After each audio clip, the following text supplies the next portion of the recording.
आमाच्या विशेष बुलेटिनमध्ये आपलं स्वागत आहे. पाहूया विशेष बातमी. महाराष्ट्र लोकसेवा आयोगाने MPSC राज्यातील स्थानिक स्वराज्य संस्थांच्या निवडणूक मतमोजणीमुळे 21 डिसेंबर 2025 रोजी होणारी गट ब अराजपत्रित संयुक्त पूर्व परीक्षा पुढे ढकलण्याचा महत्त्वपूर्ण निर्णय घेतला आहे.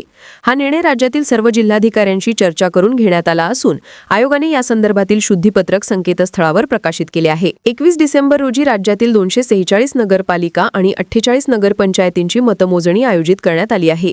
राज्य निवडणूक आयोगाच्या 2 डिसेंबर 2025 रोजीच्या आदेशानुसार सर्व जिल्हाधिकाऱ्यांना या दिवशी मतमोजणी करण्याचे निर्देश देण्यात आले होते. मात्र त्याच दिवशी MPSCची गट ब पूर्व परीक्षा निश्चित असल्यामुळे परीक्षा आणि मतमोजणी दोन्ही कार्यक्रम एकाच दिवशी घेण्यात अडचणी निर्माण होत होत्या. MPSCने राज्यातील सर्व जिल्हाधिकाऱ्यांकडून या संदर्भात सविस्तर माहिती मागवली होती. त्या अहवालानुसार खालील समस्या गंभीर होत्या.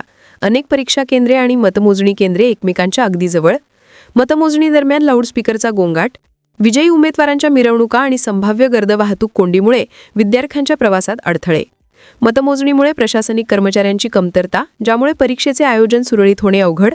जिल्हाधिकाऱ्यांनी स्पष्टपणे सांगितले की या परिस्थितीत परीक्षा घेण्यात अडचणी निर्माण होतील.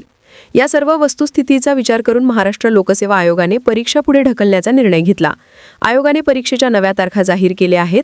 गट ब संयुक्त पूर्व परीक्षा 4 जानेवारी 2026, गट क संयुक्त पूर्व परीक्षा 11 जानेवारी 2026. आयोगाने उमेदवारांना नव्या वेळापत्रकाची नोंद घेण्याचे आवाहन केले आहे. बातमीला लाईक करा, शेअर करा. अशाच ताज्या बातम्या व नवीन अपडेट्ससाठी आमा चॅनलला सबस्क्राईब करायला विसरू नका.